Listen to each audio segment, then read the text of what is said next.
À travers le voile de l'âme qui emplit mes yeux, je peux clairement voir tes yeux bleus profonds d'amour.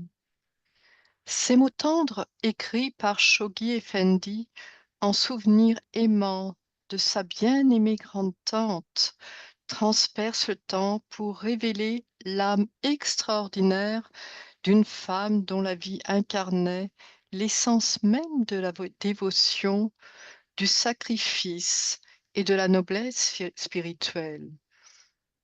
Aujourd'hui, nous plongeons dans l'histoire remarquable de Baya Hanoum, la plus sainte feuille, une femme qui, à l'âge tendre de 5 ans, fut témoin de l'arrestation, de l'emprisonnement de son père, mais qui émergea comme l'une des figures spirituelles les plus lumineuses de l'histoire. Née dans un monde où les voix des femmes étaient réduites au silence, elle choisit un chemin de dévouement sans précédent, demeurant célibataire afin de pouvoir servir d'un cœur non partagé ceux qu'elle aimait le plus profondément. Pendant,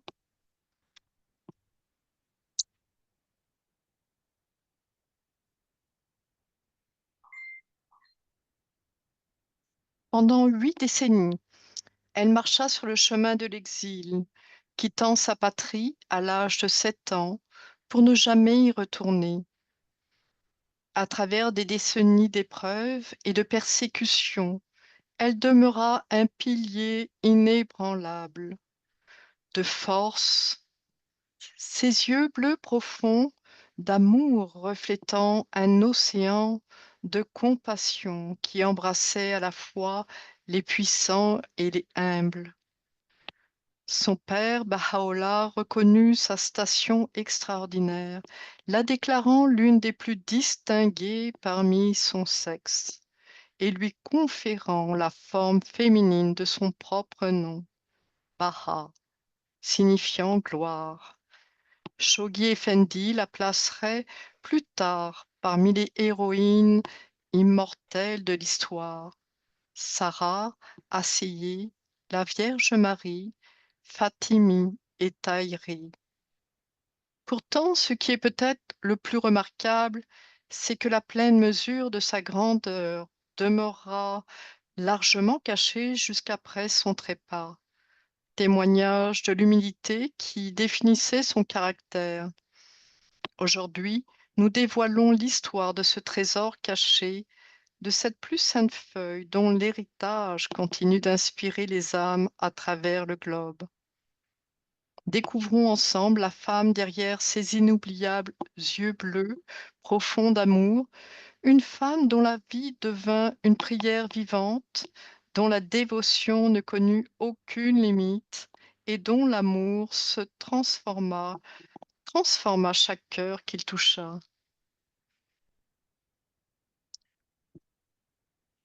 Merci, Christine, d'avoir éveillé notre curiosité et notre envie de découvrir qui était Bahia Kanoun grâce à ton inspirant message de bienvenue. Le reste du programme se déroulera comme suit. La partie dévotionnelle sera consacrée à une prière pour les femmes révélée par Abdul Baha et mise en musique par Elika Mahoney sous le titre Daughter of the Kingdom.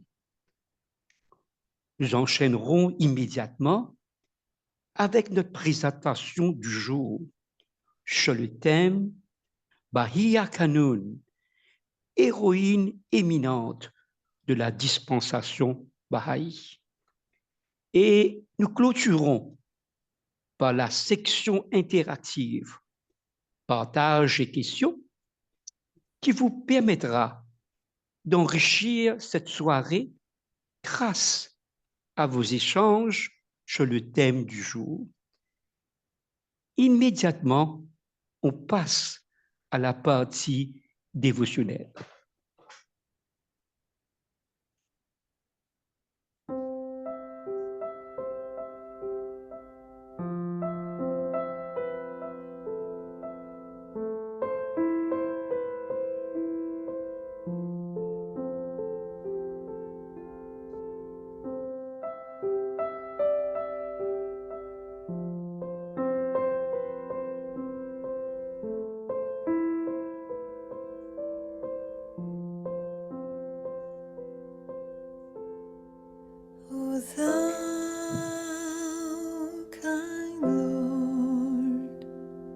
O thou kind Lord, bestow heavenly confirmation, bestow heavenly confirmation upon this daughter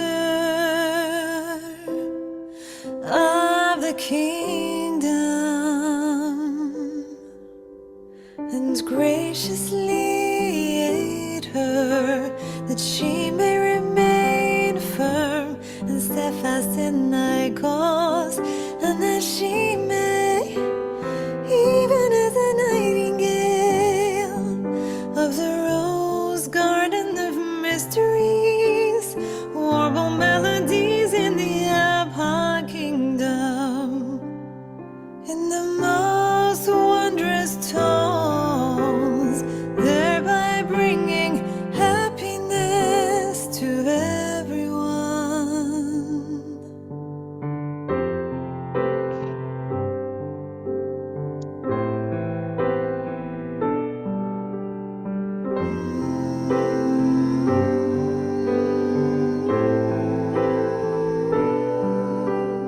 Make her exalted among the daughters of the kingdom. Make her exalted among the daughters of the kingdom. Make her exalted among the daughters of the kingdom. Make her exalted among the daughters of the kingdom. Make her exalted among the daughters of the kingdom. Make her exalted among the daughters of the kingdom. Enable her to attain, and enable her to attain, enable her to attain, enable her to attain, enable her to attain life eternal,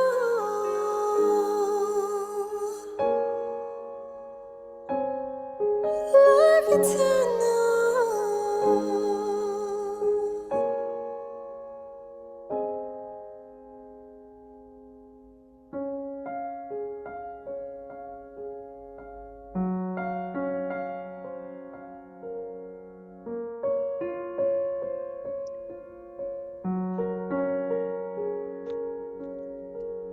Thou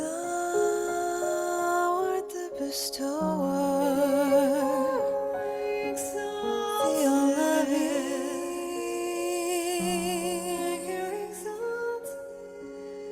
the all-loving.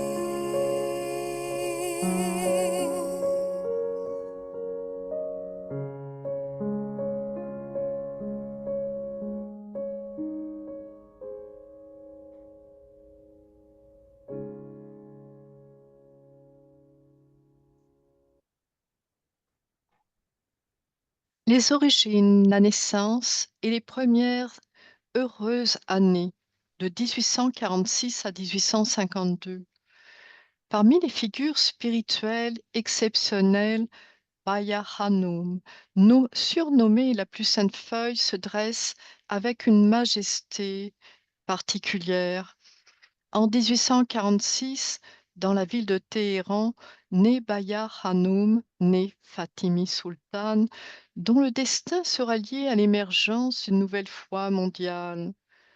Cet enfant privilégié est la fille unique de Baha'u'llah et d'Asieh Hanum.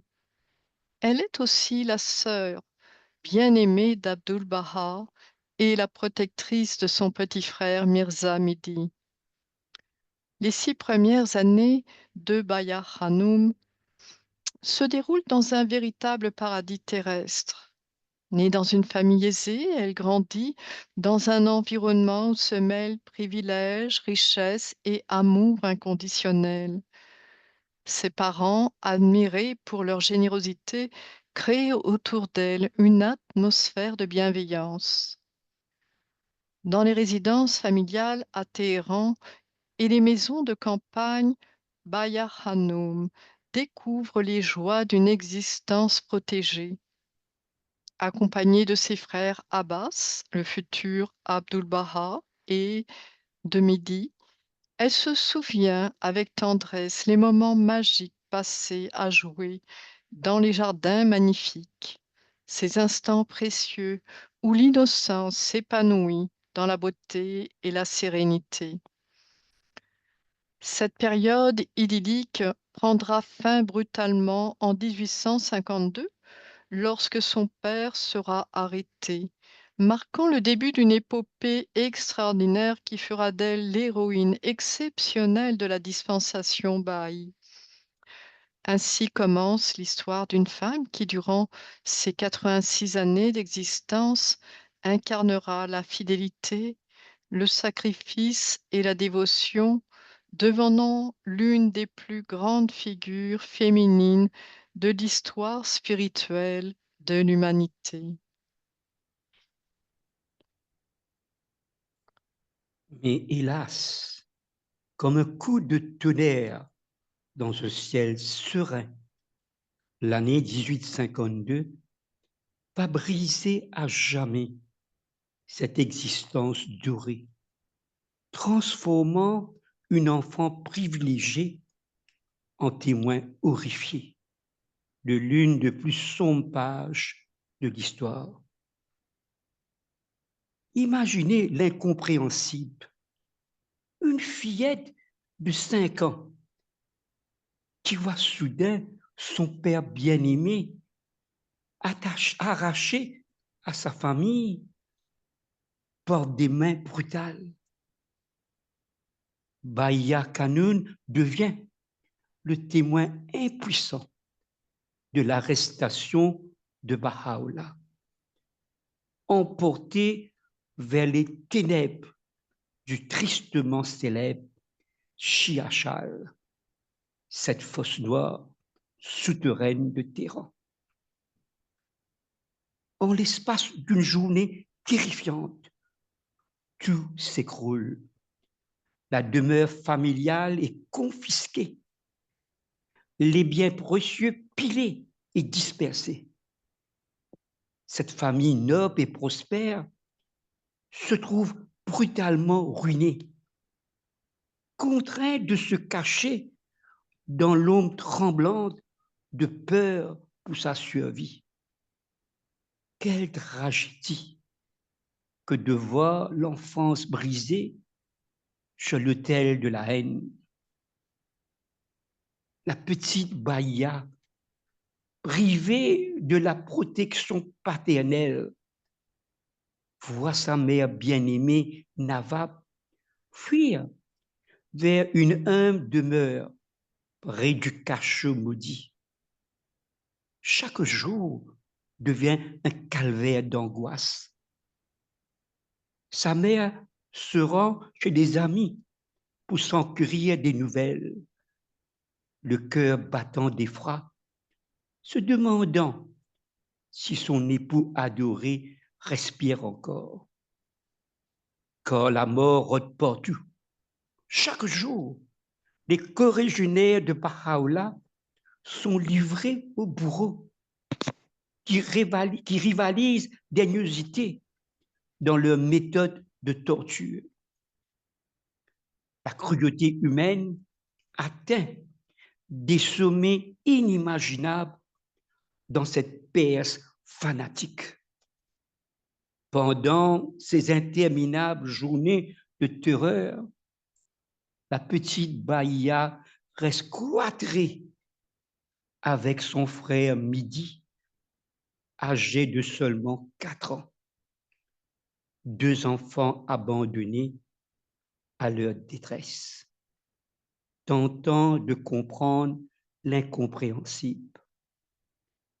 Les cris stridents de la foule assoiffée de sang résonnent dans les ruelles, pénétrant le mur de leur refuge précaire, comme autant des lames acérées. 4 mois d'agonie, 4 mois où chaque lever de soleil pourrait être celui de l'orphelinage définitif. 4 mois où une enfant apprend que le monde peut être d'une cruauté sans nom. Enfin, par l'intervention miraculeuse de personnalités éminentes, Baha'u'llah est libéré. Mais la famille ne trouvera jamais son foyer.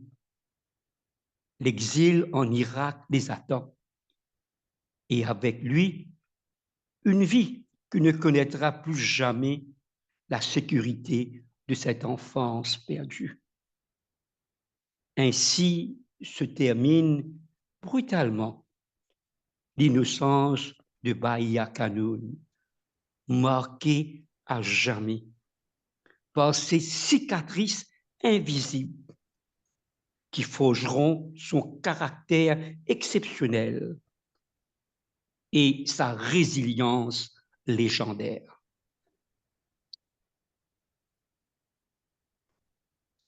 Mais l'épreuve ne fait que commencer pour cette famille brisée.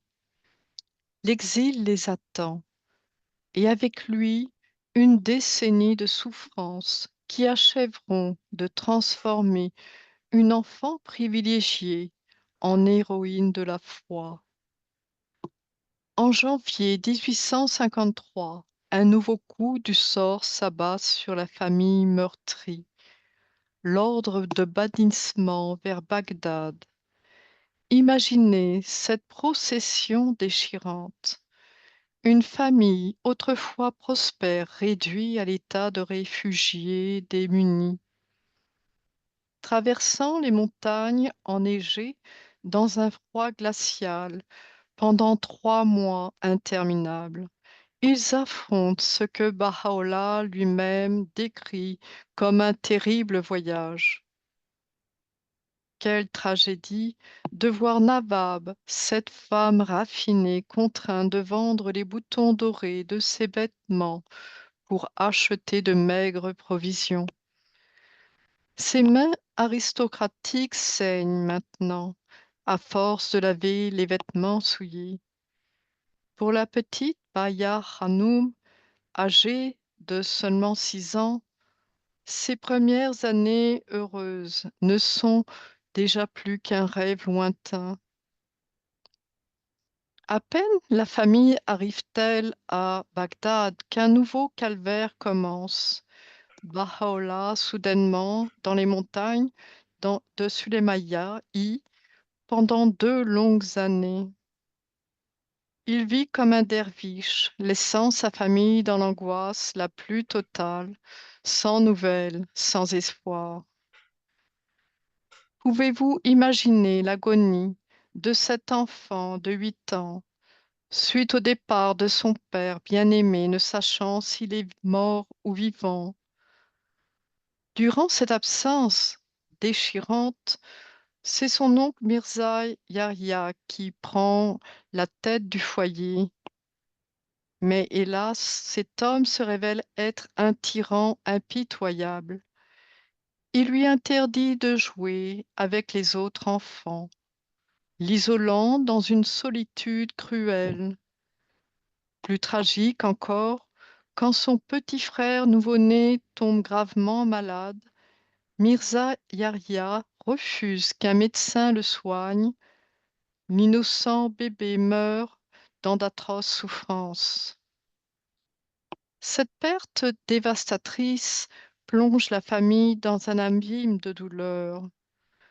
Baya Hanoum, sa mère Nawab et son frère Abdul Baha se retrouvent unis dans une communion de souffrances indescriptibles. Je me souviens si clairement de la tristesse de ces jours, confia-t-elle plus tard. Ces 3 âmes meurtries deviennent des compagnons inséparables dans leurs afflictions. Trouvons dans leur amour mutuel la seule consolation possible. Après près de 2 années d'absence, Baha'u'llah revient enfin. Quelle joie indescriptible pour cette famille martyrisée. C'est durant cette période à Bagdad que la jeune fille grandit et s'épanouit malgré les épreuves. Elle développe une dignité, une gentillesse et une réserve remarquables qui impressionnent tous ceux qui la rencontrent. Shoghi Effendi témoignera plus tard qu'elle était chargée de missions qu'aucune fille de son âge ne pourrait ou ne voudrait accomplir. Et puis arrive ce moment historique dans le jardin de Rizvan à Bagdad. Baya Hanoum devient témoin de la déclaration de son père révélant sa mission divine. Elle assiste à cet instant sacré où Baha'u'llah annonce à Abdu'l-Baha et à 4 autres personnes sa qualité de messager de Dieu. Mais l'acharnement du destin n'a pas encore épuisé sa cruauté. Une nouvelle décennie de preuves attend cette jeune femme de 17 ans qui verra sa force physique et ses derniers rêves de bonheur terrestre se briser définitivement sur l'autel du sacrifice. Le deuxième exil à Constantinople. En mai 1863, lors d'un second exil, tombe comme un couperet. Baya Kanoun, maintenant âgée de 16 ans, doit de nouveau quitter tout ce qu'elle connaît. Voyez là, cette jeune femme prématurément vieillie par la douleur, montant dans ses charrettes couvertes avec sa mère pour un voyage de 4 mois vers Constantinople. Cette caravane de 70 disciples rassemblés davantage à une procession funèbre qu'à un voyage d'espoir. Comme le témoigne Abdu'l-Baha, pendant toute sa vie, Baya Kanoun fut privé d'un seul moment de tranquillité. C'est à Constantinople que la jeune femme prend la décision la plus déchirante de sa vie. Elle renonce à jamais au mariage. À une époque où le mariage représentait le seul avenir possible pour une femme de son rang, Baya Kanoun tourne délibérément le dos au monde et à ses promesses de bonheur personnel. Elle se consacre entièrement au service de son Père divin, son frère Abdu'l-Baha et tous les disciples de Baha'u'llah. Passons maintenant à son troisième exil à Andrinople. 4 mois seulement après leur arrivée à Constantinople, sans avertissement ni justification, le sultan promulgue un nouvel édit d'exil vers Andrianople. En décembre, par un hiver d'une rigueur implacable, le groupe reprend la route. Pendant 12 jours atroces, sur les plaines balayées par les vents glacés, dans des tempêtes de neige et de pluie, ils luttent contre les éléments déchaînés. Baha'u'llah lui-même témoigne. Ni ma famille, ni ceux qui m'accompagnaient n'avaient les vêtements nécessaires pour se protéger du froid. À leur arrivée à Adrianople, maladie, démunis, prisonniers, ils sont assignés à des maisons surpeuplées, froides et infectées de vermine. Pour Bahia Kanoun, cette dégradation représente la plus répugnante de toutes ses souffrances. Cette noble jeune femme qui avait connu les palais ornés de terrans se retrouve maintenant dans des taudis infects. Bahia Kanoun, qui se décrivait comme une femme forte et vigoureuse, voit sa santé se briser définitivement lors de ce voyage. Cette période s'avère être la plus malheureuse de sa jeunesse, marquant la fin de sa force physique et de ses dernières illusions. Pendant les 4 ans et 8 mois passés à Adrianople, une nouvelle horreur s'abat sur cette famille martyrisée. La jalousie du demi-frère de Baha'u'llah, Mirzam Yahya, atteint son paroxysme dans l'acte le plus ignoble qui soit, l'empoisonnement. À l'âge de 20 ans, Bahia assiste à l'agonie de son père bien-aimé, dont la vie reste suspendue à un fil pendant 1 mois entier. Mais Baha'u'llah survivra, mais portera la mort de cette trahison dans une main tremblante jusqu'à la fin de sa vie.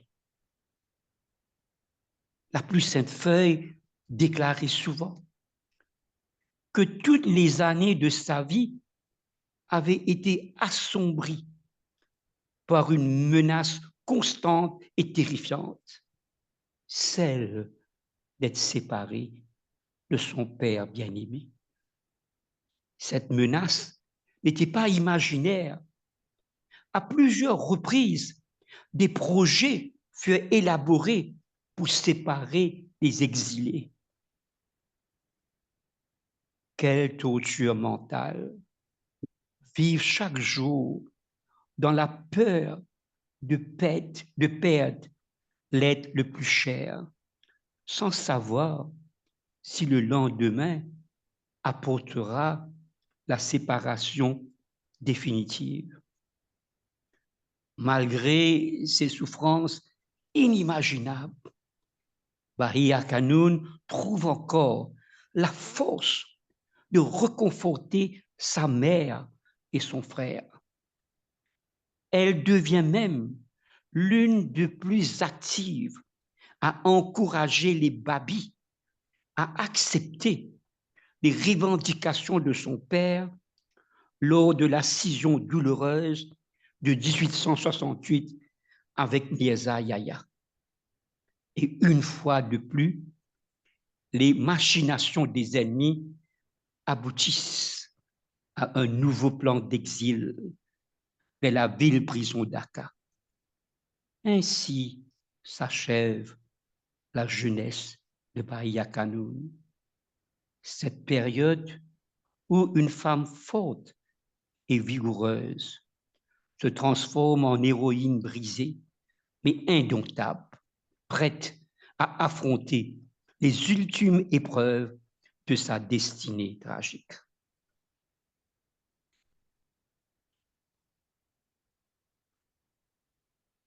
Mais le calvaire n'est pas terminé. L'ultime épreuve attend cette jeune femme de 21 ans. 40 longues années d'emprisonnement dans une ville prison où elle connaîtra les plus terribles souffrances, mais aussi, paradoxalement, quelques-uns des rares moments de bonheur de sa vie martyrisée. En juillet 1868, le même sultan impitoyable promulgue un nouvel édit d'une cruauté inouïe. l'exil vers Akka. Cette ville-prison sinistre de Syrie où Baha'u'llah passera les 24 dernières années de sa vie. La famille, désespérée, ne sait rien de cette destination finale. Elle sait seulement qu'un nouvel exil est probablement une séparation définitive. Imaginez cette angoisse, cette incertitude atroce de ne pas savoir si cette fois sera la dernière, si la famille sera enfin déchirée à jamais. Après un voyage misérable de 10 jours, avec peu de nourriture, sur une mer agitée sous la chaleur accablante du mois d'août, le groupe d'exilés arrive enfin à Akka. Baya Hanoum, maintenant âgée de 21 ans, entre dans cette ville-prison comme une prisonnière, son 4e et dernier lieu d'exil. Sur la baie d'Aka, les exilés sont complètement démoralisés. Baya Hanoum comprend l'arabe et entend distinctement les habitants se moquer et ricaner, déclarant que la famille va être jetée à la mer ou emprisonnée dans les chênes. Elle expliquera plus tard l'impact dévastateur de cette expérience. Imaginez, si vous le pouvez, l'impression bouleversante que tout cela a fait sur l'esprit d'une jeune fille, comme je l'étais alors. Pouvez-vous vous étonner que je sois sérieuse et que ma vie soit différente de celle de mes compatriotes? La famille est enfermée dans un petit groupe de cellules couvertes de saleté et d'égouts, si répugnante que Baya Hanoum s'évanouit plusieurs fois. De ma propre expérience, c'est peut-être la plus affreuse, confiera-t-elle plus tard.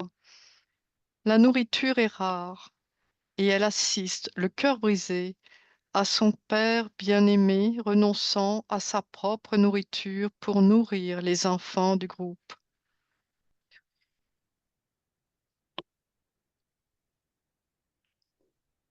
Mais le coup le plus terrible est encore à venir. En 1870, après 2 ans de maladie, de mort et de privation, la tragédie frappe au cœur de la famille. Mehdi, le frère cadet universellement aimé, ce jeune homme doux et pur marche sur le toit de la prison en méditant quand il tombe à travers une ouverture et meurt de ses blessures. Pouvez-vous imaginer cette scène atroce, ce corps brisé, ce sang répandu, cette mort absurde d'un innocent? Son corps est lavé en présence de son père, dont le chagrin poignant a été consigné par lui-même.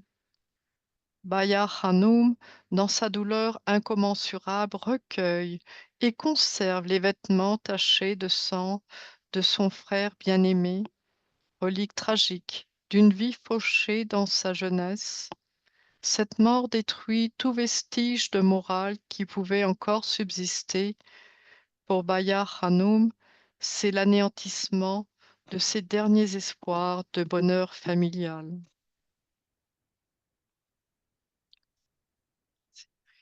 Saint-Jean d'Acre, 1870 à 1892.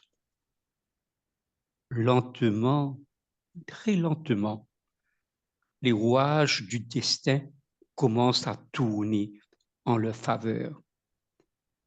Après la mort de Midi, les habitants d'Aka commencent à respecter les baillis, et particulièrement Abdul Baha. À l'âge de 23 ans, Bahia Kanoun quitte enfin la prison sordide pour des maisons louées, puis plus tard pour le manoir de Badji vers 1879. L'ironie du sort, c'est à Akka, ce lieu de tant de souffrance, que Bahia Kanoun connaîtra quelques-uns des moments les plus heureux de sa vie. Avec le mariage d'Abdul Baha à Mouniré, elle trouve enfin une compagne de son âge et les deux femmes deviennent des amis proches. Les Bahaïs réalisent qu'il est peu probable que Bahia Kanoun se marie jamais et ils respectent son choix. Bahia aide ses parents à servir les pèlerins qui viennent visiter la famille, trouvant dans ce service une source de consolation. Bahia Kanoun est très proche de son père, qui lui écrit ces mots tendres. Comme ta présence devant moi est douce, comme il est doux de contempler ton visage, de te témoigner ma bienveillance, de te favoriser de mes tendres soins. Maintenant, passons au deuil successif. Mais le bonheur est de courte durée dans cette vie marquée par la souffrance. En 1886, sa mère bien-aimée, Nawab, meurt, laissant Bahia Kanoun avec un vide immense dans sa vie. Elle avait été si proche de sa mère depuis l'enfance que cette mort la laisse complètement dévastée. Après la mort de sa mère, Baha'u'llah lui donne le titre de la plus sainte feuille et elle prend le rôle de chef de famille, gérant la maison et organisant les événements pour les femmes, pèlerins et autres visiteurs. Maintenant, passons à cette douleur suprême de Bahia Kanoun. 6 ans s'écoulent quand, en 1892, le coup final s'abat. Son père bien-aimé meurt. Bahia Kanoun est anéanti par la perte de son père. Elle sombre dans un deuil si sévère qu'elle devient maigre et faible pendant un temps, ayant perdu toute raison de vivre. Imaginez cette solitude. Cette femme de 46 ans qui a tout sacrifié pour sa famille se retrouve maintenant seule, ayant perdu successivement son frère Midi, sa sœur Asiya et maintenant son père adoré Baha'u'llah. Elle est maintenant le seul membre survivant de la famille immédiate à choisir de soutenir son frère Abdul Baha quand Abdul Baha est nommé le successeur de Baha'u'llah en 1892. Malgré sa propre douleur, elle trouve la force de se révéler, de se relever, incarnant cette vigilance sans sommeil, ce tact, cette courtoisie, cette patience extrême et cette force héroïque qui la caractérise.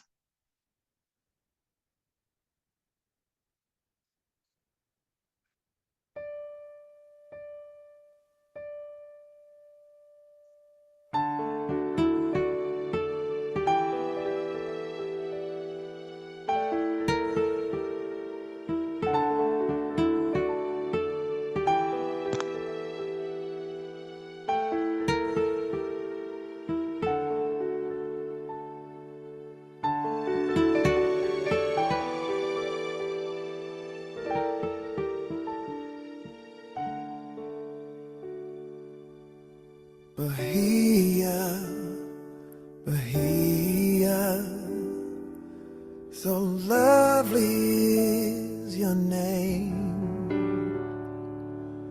Bahia, Bahia, we've all been touched by your flame. Because of you, the Latin world knows Baha'u'llah, the first to gather nine and cry, Allahu Akbar. Your sacrifice and tears have cleansed your people's fears.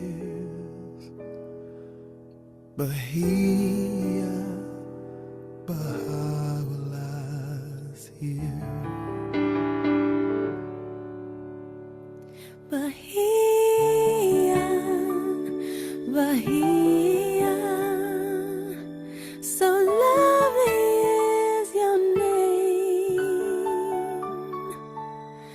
Bahia, Bahia, we've all been touched by your flame. Because of you, the Latin world knows Baha'u'llah,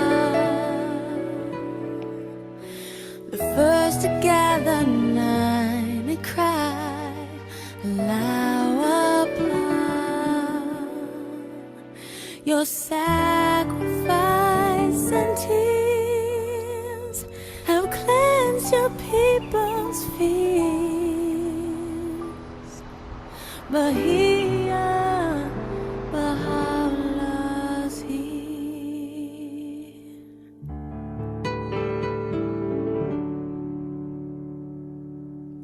Ooh, when I think of your embrace, every smile on every face, my soul smiles. Smile,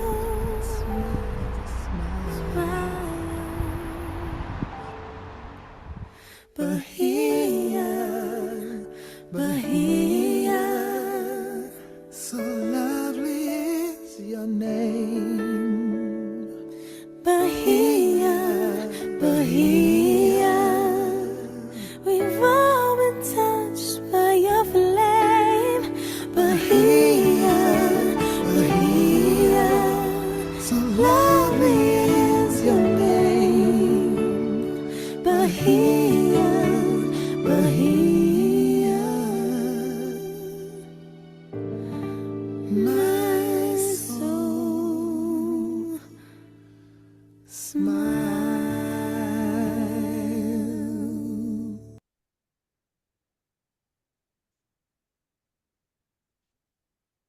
Ouverture vers l'Occident, les premiers pèlerins occidentaux en 1898. Que les premiers pèlerins occidentaux visitèrent Abdu'l-Baha et Bahia en Palestine. Phoebe Hearst, Lua Getzinger, Ella Goodall, Cooper, Robert Turner, premier bail afro-américain, May Maxwell, entre autres. Malgré sa santé fragile, Bahia Hanoum les reçut. Ce pèlerinage marqua profondément Bahia et apporta du bonheur à la famille de Abdu'l-Baha dans la colonie pénitentiaire. En raison des attitudes culturelles et religieuses à Acre, Bahia Hanoum passa plus de temps avec les pèlerines. Lady Bloomfield écrit son attachement passionné à son frère et à la mémoire de ses parents, son sens de l'humour et son intelligence remarquables. Peu après, Bahia écriva une femme baï persane. Un certain nombre de vos sœurs spirituelles sont arrivées ici en pèlerinage depuis Paris et les États-Unis. Elles ont atteint ce lieu béni et ont eu l'honneur de se prosterner à son seuil sacré et de contempler le visage radieux de Abdu'l-Baha. Que ma vie soit offerte en sacrifice pour lui. Nous avons le plaisir de leur compagnie et communion avec elles dans un esprit d'amour et de fraternité extrême. Elles vous envoient toutes leurs salutations affectueuses par le langage du cœur.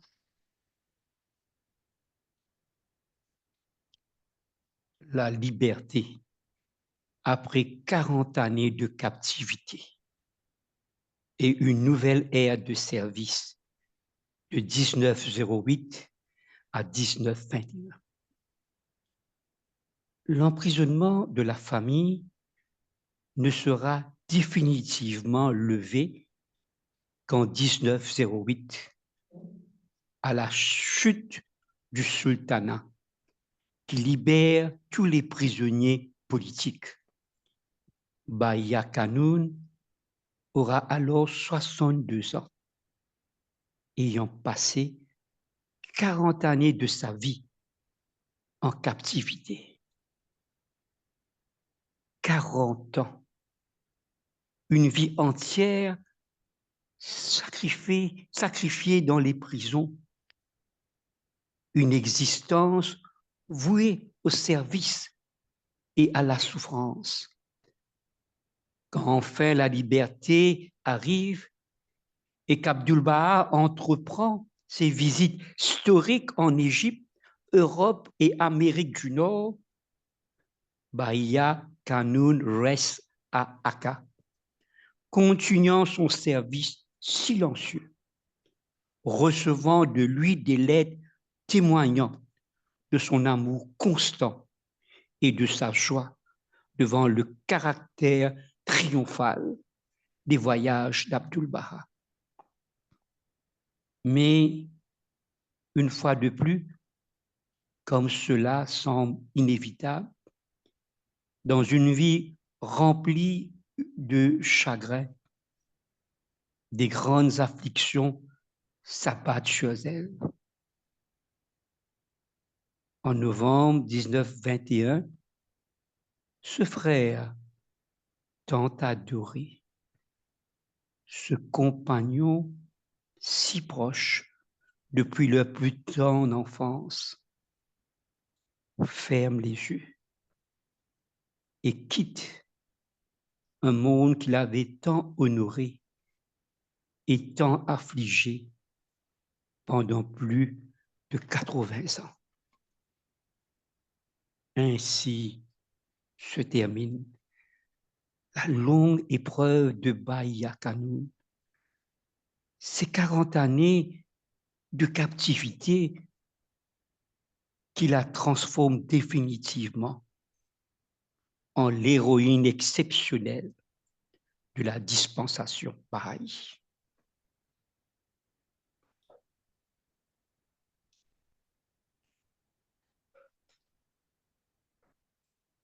Les responsabilités spirituelles, la nouvelle dirigeante de la foi de 1910 à 1924.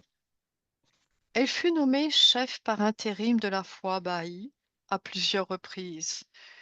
Pendant les voyages de Abdu'l-Baha en Occident, de 1910 à 1913, dans la soixantaine, puis lors des déplacements de Shawki Effendi, de 1922 à 1924, dans la septantaine.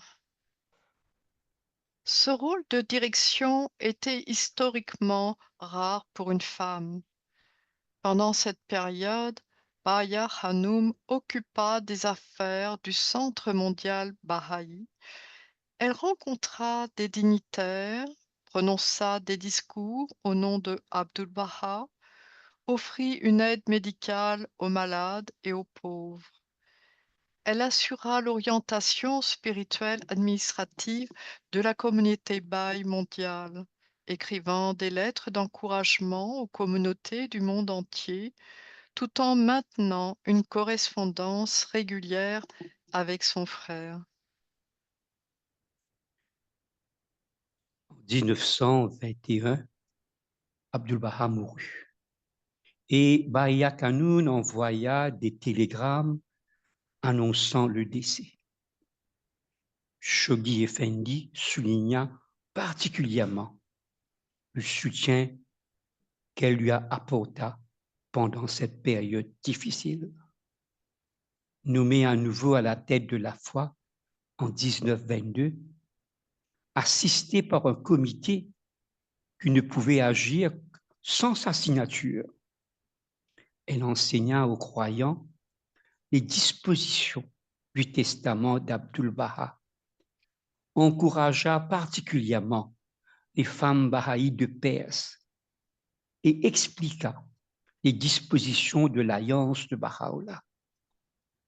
Ces lettres d'encouragement apportèrent du réconfort à la communauté endeuillée. Au moment où le Christ quitta ce monde mortel et monta au royaume éternel, il avait 12 disciples. Et même parmi ceux-ci, l'un fut rejeté. Mais parce que cette poignée d'âmes s'est levée et avec altruisme, dévouement et détachement, a résolu de répandre ses saints enseignements et de répandre le doux parfum de Dieu sans se soucier du monde et de tous ses peuples. Et parce qu'elles se sont complètement perdues dans le Christ, elles ont réussi, par la puissance de l'Esprit, à conquérir les cœurs des hommes, de sorte que la splendeur du seul vrai Dieu a envahi toute la terre et a chassé les ténèbres de l'ignorance. Très respectée, elle demanda à tous les Bahis de suivre Shoghi Effendi par des télégrammes envoyés mondialement. Elle consacra sa vie à protéger le leadership reconnu de la foi bahaï et resta fidèle à l'alliance de Baha'u'llah pendant des années de lutte intestine familiale qui conduisirent à l'excommunication de nombre d'entre eux.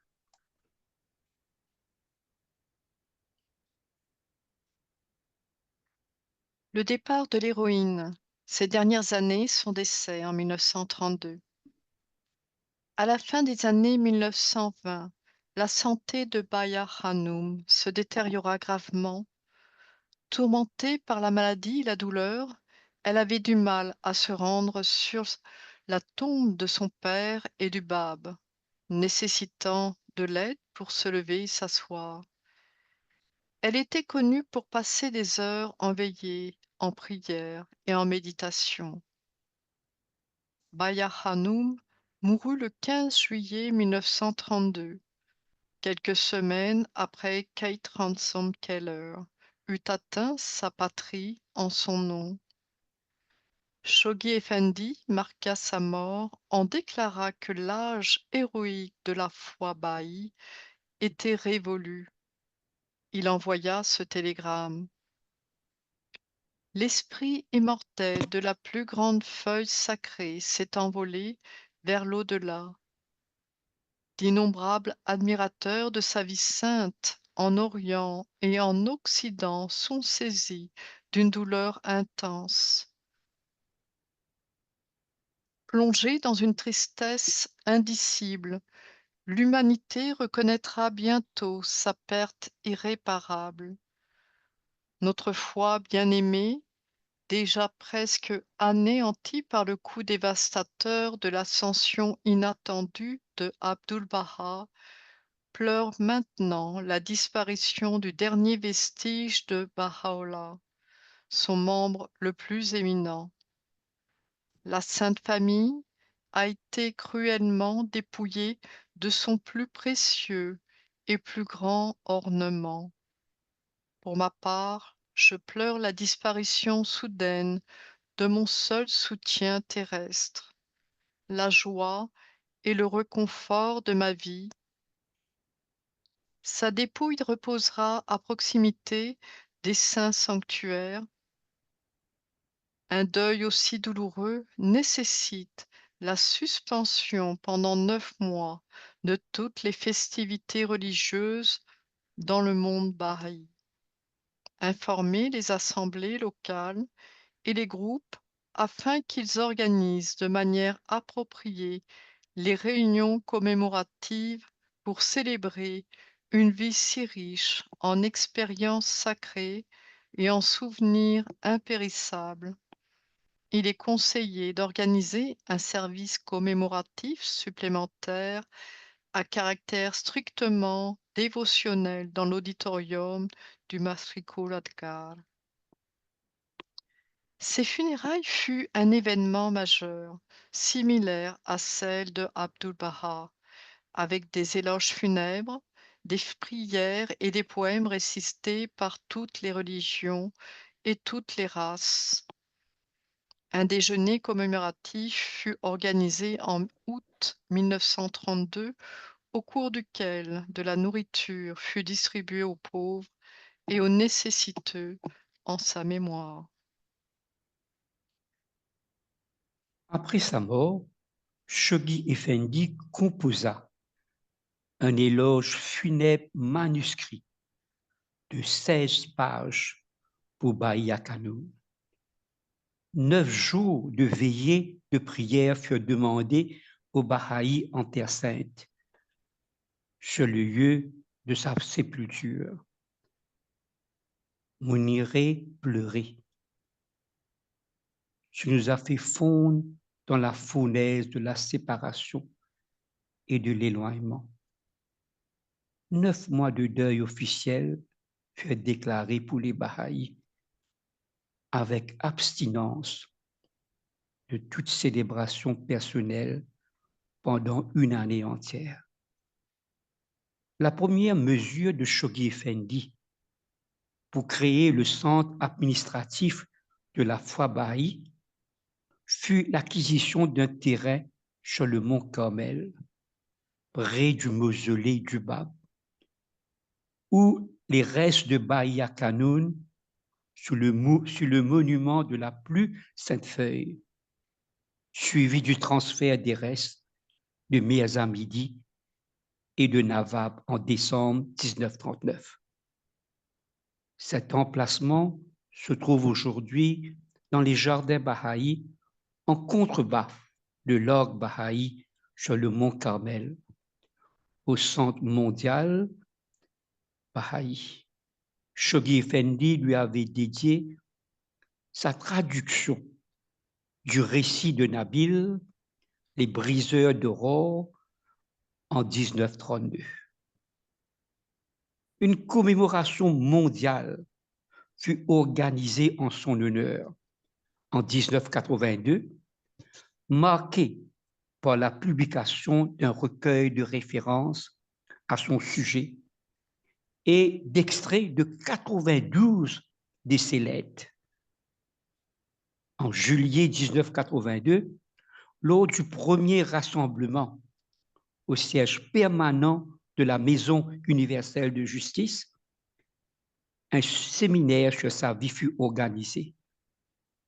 L'architecte confirma qu'il avait délibérément conçu le dôme du siège pour qu'il évoque celui de son monument. Cette commémoration fut encadrée par 5 conférences internationales organisées en son honneur à Dublin, à Quito, à Lagos, Canberra et à Montréal en 1982. Le livre pour enfants Stories of the Greatest Holy Leaf, adapté par Jacqueline Meharbi, contient des anecdotes sur la vie de Bahia Kanoun.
a stroke of divine to pull back the veil, concealing her light.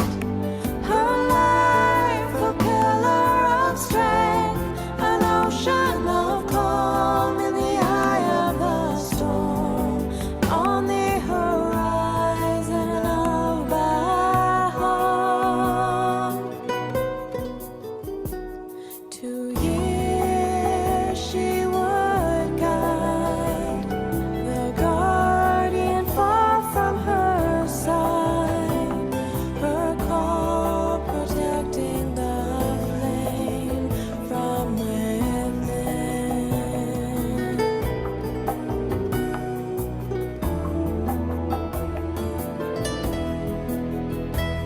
A glance, a stroke of divine to pull back the veil, concealing her light.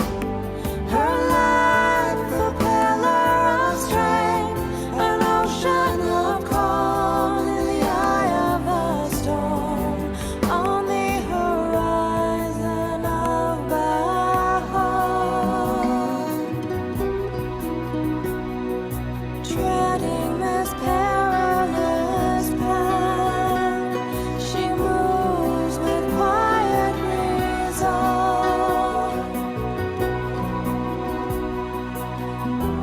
so tender of heart that no sorrow can be cloud.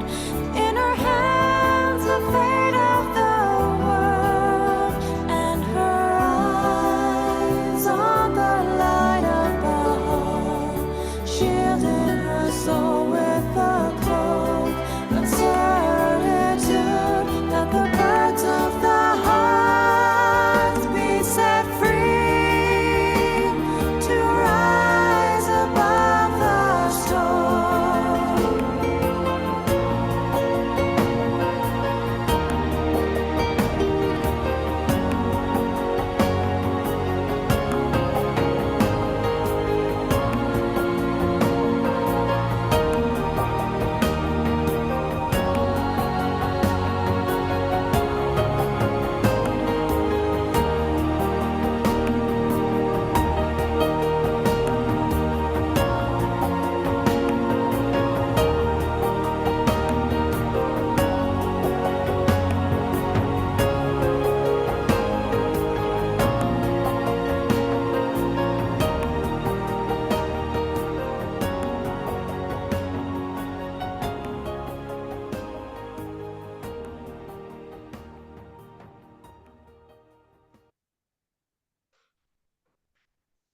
Portrait d'une femme extraordinaire. À l'adolescence, Baya ressemblait beaucoup à sa mère, qui manifestait une beauté naturelle. Elle était décrite comme ayant de grands yeux bleus, une silhouette élancée, des cheveux châtains dorés et une peau couleur ivoire, très semblable à celle de sa ravissante mère. Elle avait une démarche gracieuse et aristocratique.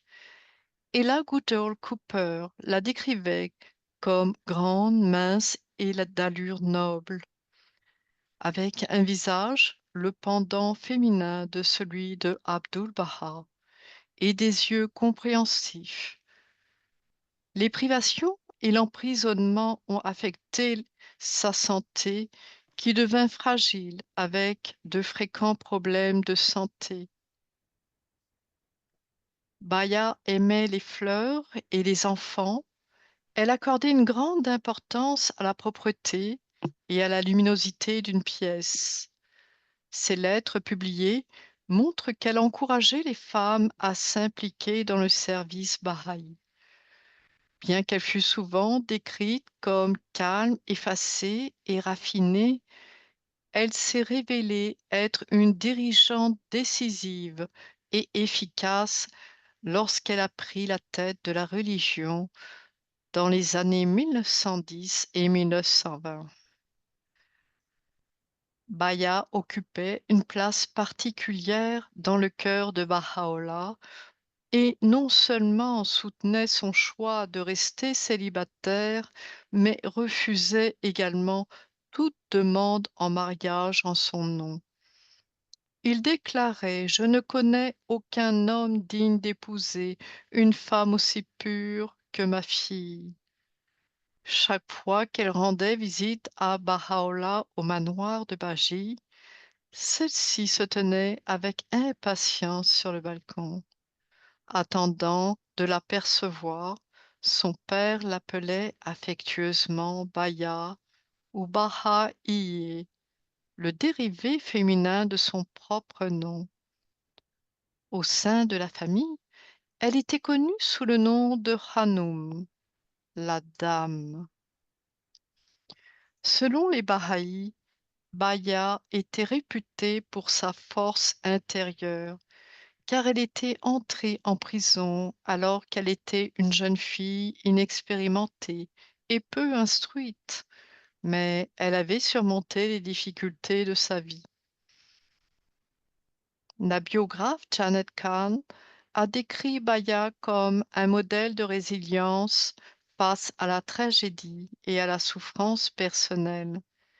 Elle est considérée comme la femme la plus éminente de la religion bahaï, un exemple pour les deux genres. Maintenant, je vais partager avec vous des extraits du discours prononcé par Ali Nadjavani pour commémorer le 50e anniversaire du décès de Baya Kanoun qui s'est tenu dans le hall d'accueil du siège permanent de la Maison universelle de justice le 17 juillet 1982. Écoutons ce que Ali Nadjavani a dit dans ce discours. Alors, le premier, il a parlé sur le lien mystique de Bayi Kanoun avec Baha'u'llah, ensuite avec Abdul Baha et Shoghi Effendi.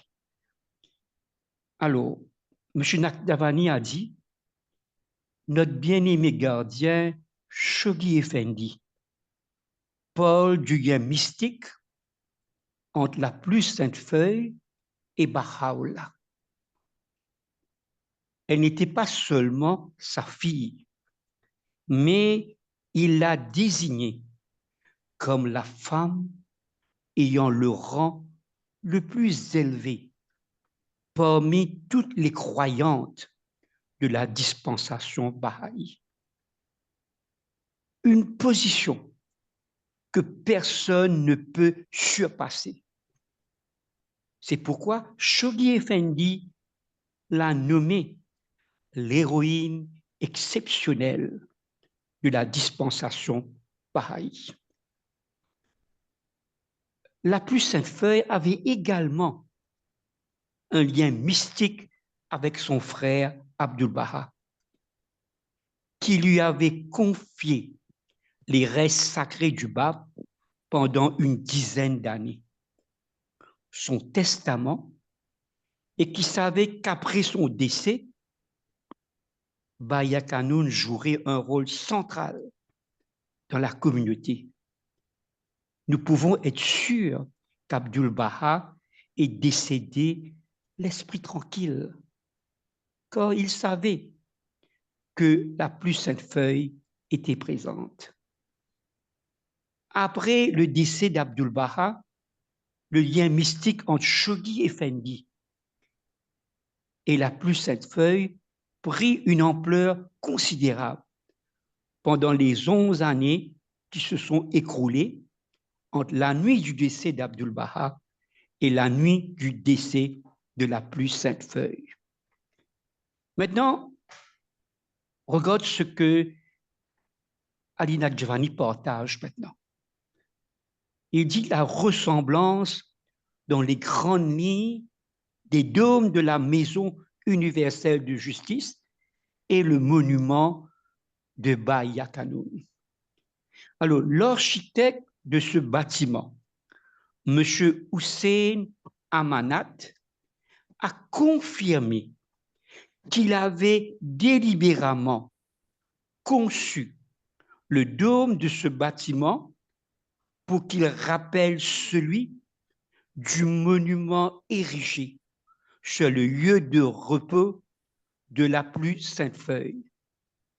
Il l'a fait en raison de la déclaration de Shoghi Effendi, dans laquelle il comparait l'ordre administratif de la foi de Baha'u'llah au monument de la plus sainte feuille, le dôme représentant la maison universelle de justice.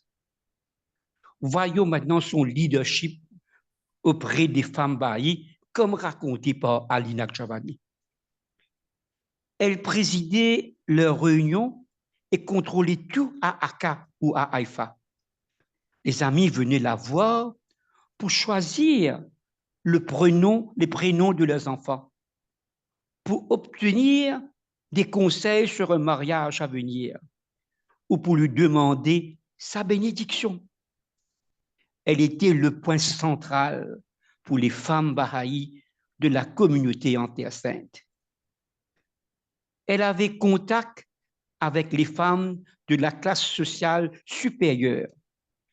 Chaque fois que des personnalités rendaient visite à Abdu'l-Baha, celui-ci demandait à la plus sainte feuille de rendre visite aux femmes chez elle, pendant qu'il recevait les hommes chez lui. En plus du persan, la plus sainte feuille parlait couramment le turc et l'arabe. Curtis Kelsey, présent en Terre Sainte au moment du décès d'Abdu'l-Baha, décrit: la plus sainte feuille s'est calmement occupée de reconforter les personnes en deuil, absorbant leur douleur. Elle manifestait le même genre de force que rayonnait Abdu'l-Baha.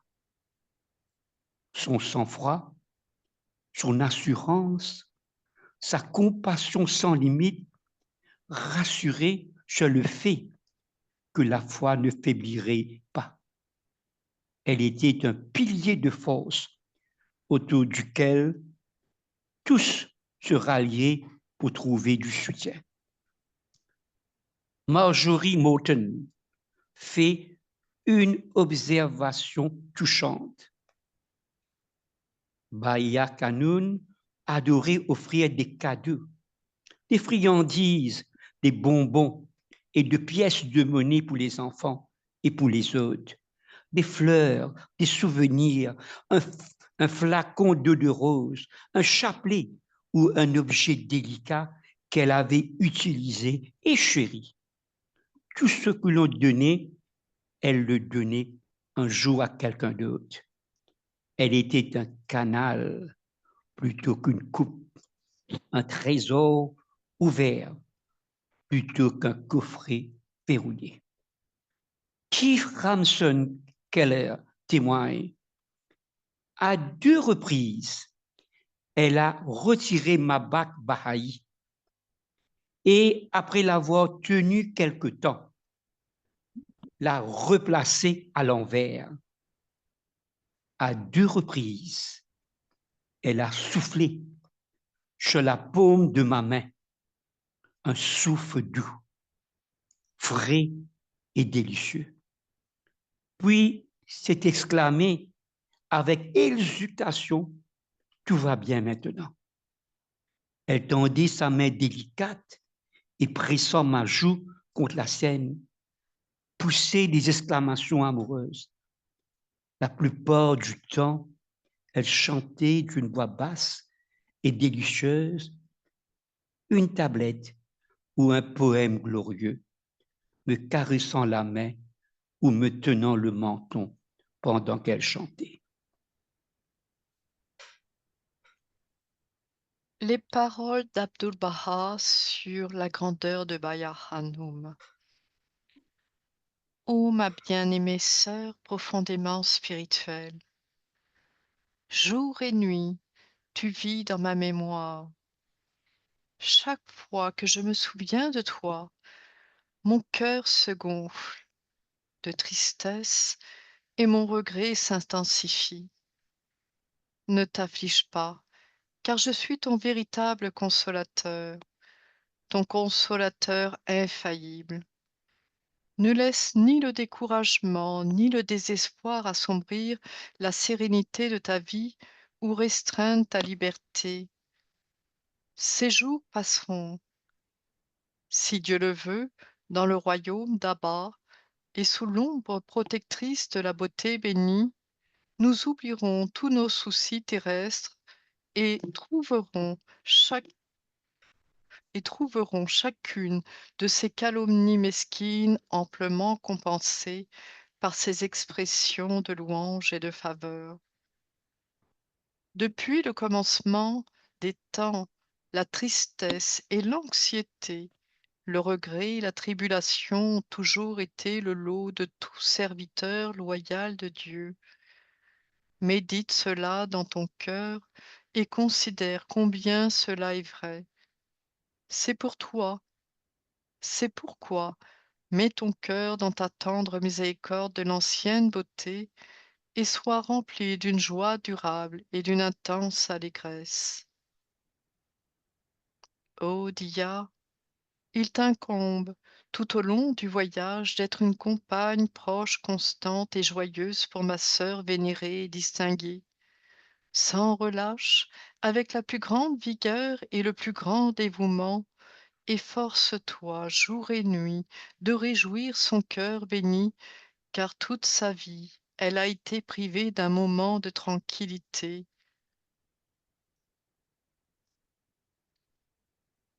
Elle était agitée et inquiète à chaque heure de sa vie, tel un papillon de nuit. Elle tournait en adoration autour de la flamme éternelle de la bougie divine, son esprit enflammé, son cœur consumé par le feu de son amour. Maintenant, voyons les paroles de Shoghi Effendi sur la grandeur de Bayakano. Très chère Sainte Feuille,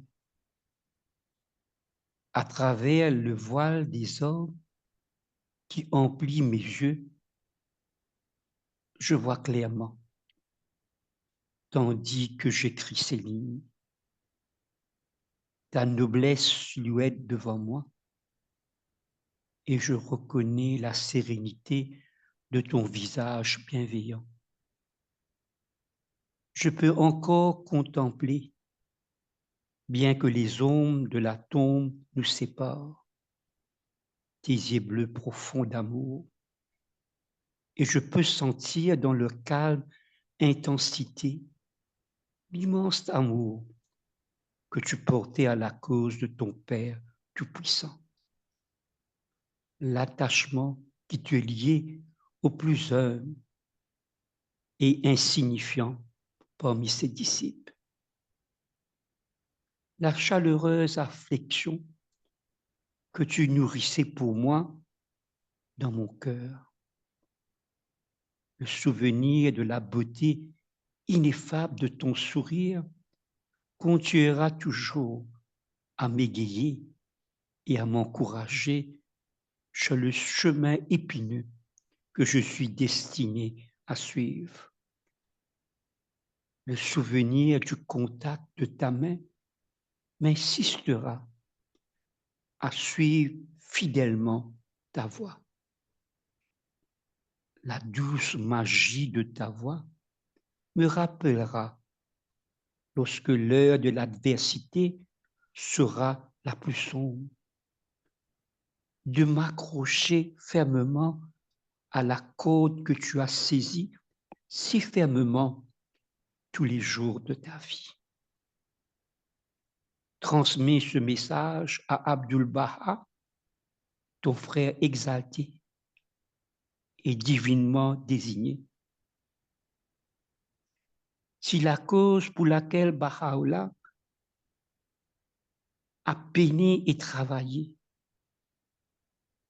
pour laquelle tu as souffert des années de douleurs atroces, pour laquelle des flots de sang sacré ont coulé, devait dans le jour à venir rencontrer des tempêtes plus violentes que celles qu'elle a déjà traversées. Continue à protéger par ta sollicitude et ta sagesse infinie ton enfant fragile et indigne que tu as désigné.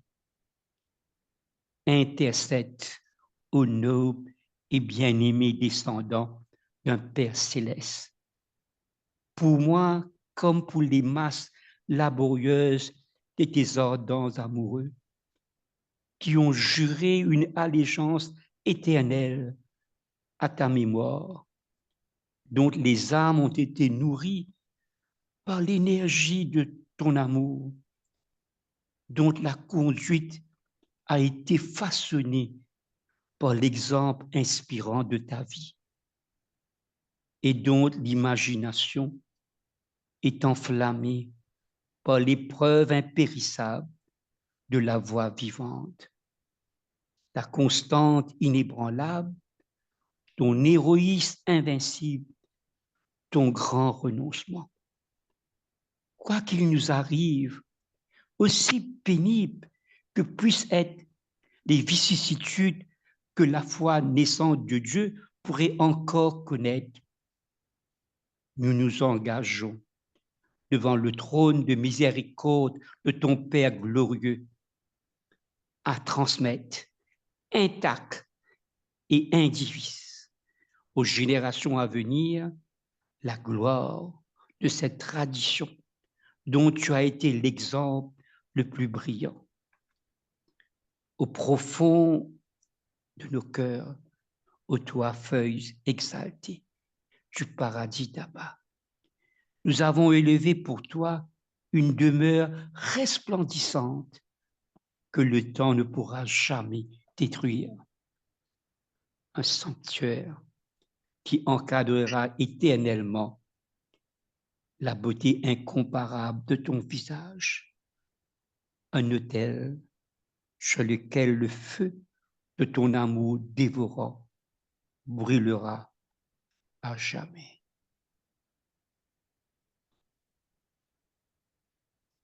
L'héritage éternel. Baya Hanum, incarné pendant 86 années, un exemple exceptionnel de dévouement absolu à la foi Baha'i. Dès son enfance, elle a accompagné son père dans l'exil et la persécution, démontrant une loyauté inébranlable qui allait définir toute son existence. Elle a activement soutenu la mission de son père, puis celle de son frère Abdul-Baha, offrant conseils, réconfort et guidance spirituelle. Sa correspondance volumineuse avec les Baha'is du monde entier témoigne de son engagement constant. Elle a choisi de servir dans l'ombre, incarnant parfaitement l'esprit d'abnégation prôné par les écrits Baha'i. Le parcours de Baya Hanum représente un témoignage vivant de sacrifice volontaire, car née dans une famille aristocratique, elle a renoncé à tous les privilèges matériels pour embrasser une vie d'exil et de service. Son sacrifice le plus remarquable fut son célibat choisi. Elle a délibérément renoncé au mariage pour se consacrer entièrement à sa mission spirituelle, adoptant spirituellement tous les Baha'is comme ses enfants. L'impact de Baya Hanum dépasse largement les frontières temporelles de sa vie terrestre. Ses enseignements et son exemple continuent d'inspirer les Baha'is les depuis plus d'un siècle, sa compréhension profonde de l'unité de l'humanité et son application pratique des principes Baha'i ont établi des modèles durables pour les générations futures. Baya Hanum demeure un modèle incontournable pour les Baha'is contemporains. Son exemple de service désintéressé inspire particulièrement les femmes Baha'i, démontrant que la spiritualité authentique transcende les barrières de genre. Sa capacité à maintenir une foi inébranlable malgré les épreuves les plus sévères qu'offre un réconfort aux croyants qui traversent leurs propres difficultés. Son influence ne se limite pas à la communauté Baha'i. Elle s'étend à tous ceux qui cherchent des exemples de service désintéressé et d'amour universel. Dans un monde souvent divisé par les préjugés et les conflits, son message d'unité et de compassion offre un espoir tangible pour l'avenir de l'humanité. L'héritage de Baya Hanum nous rappelle enfin que la véritable immortalité réside dans l'impact positif, durable, que nous laissons sur les âmes humaines. Sa vie démontre que lorsque nous consacrons notre existence au service de l'humanité, nous créons un héritage qui transcende les limitations du temps et de l'espace. En conclusion, Baya Hanum reste un phare de lumière spirituelle dont l'éclat continue d'illuminer le chemin des chercheurs de vérité. Son héritage éternel nous invite tous à élever nos aspirations et à consacrer nos vies au service de l'humanité, suivant l'exemple lumineux qu'elle a établi pour les générations futures.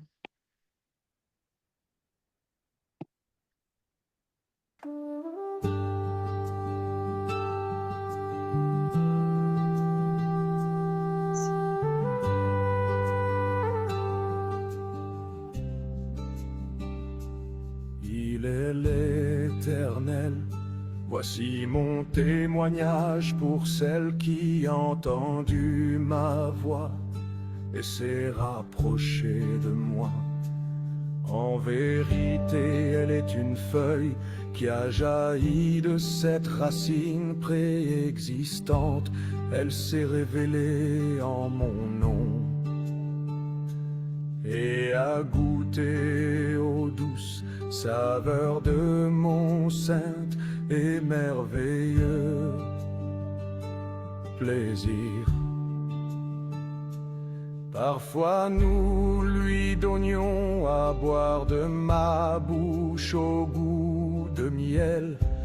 Parfois nous la faisions goûter à mon puissant et lumineux Kautar. La gloire de mon nom et le parfum de ma robe chatoyante repose sur elle. Que ces paroles exaltées soient ton chant d'amour sur l'arbre de bas, ô toi très sainte et resplendissante feuille. Dieu, hormis qu'il n'y a pas d'autre Dieu, le Seigneur de ce monde et du prochain. En vérité, nous t'avons élevé à un rang, les plus éminentes occupées parmi les personnes de ton sexe, et nous t'avons octroyé dans ma cour une position qu'aucune autre femme n'a surpassée. C'est ainsi que nous t'avons préféré et élevé au-dessus des autres femmes, en signe de grâce de celui qui est le Seigneur du trône au ciel et sur la terre.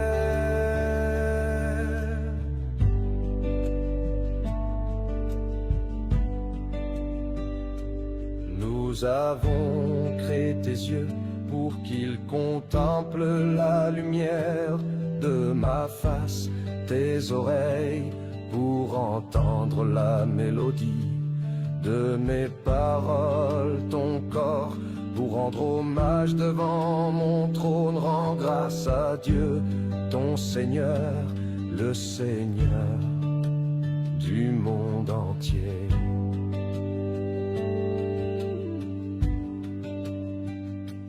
Qu'il est sublime le témoignage du Sadratul Muntaha, pour sa feuille qu'il exaltait le témoignage de l'arbre de vie, pour son fruit par mon souvenir d'elle, un parfum chargé de musc s'est répandu. Heureux celui qui l'a respiré et qui s'est exclamé: toute louange à toi, ô Dieu, mon Seigneur le plus glorieux.